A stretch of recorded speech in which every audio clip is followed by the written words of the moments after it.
Head. You will ball first. Okay. You will ball first. Okay. You will ball first. Head. You will ball first. Okay. It's a head. Nabi, what are you going to do? Bismillahirrahmanirrahim. Yeah, we will bowl first. Yeah. Why? Bismillahirrahmanirrahim. Yeah, we will bowl first. Yeah. Why? You will ball first.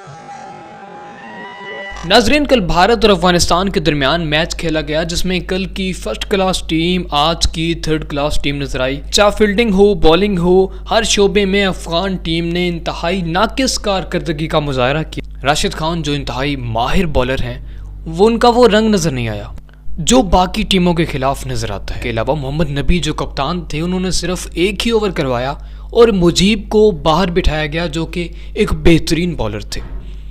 उनके साथ साथ नवीनुल हक जो पिछले match में man of the match थे, वो भी बेढंगी बॉलिंग करवाते रहे और रन्स लगवाते रहे। और फिर मज़े की बात यह कि भारत को अपना रन रेट बेहतर करने के लिए 60 रन से जीतना बहुत ज़रूरी था और देखें कि अफगानिस्तान 66 रन से मैच हार जाता है। अब सवाल ये पैदा होता है कि अफगान टीम जानबूझ के हारी या फिर टीम की जीत से ज़्यादा IPL का कॉन्ट्रैक्ट ज़रूरी था। अपनी कीमती राय का इजहार कमेंट में ज़रूर कीजिएगा।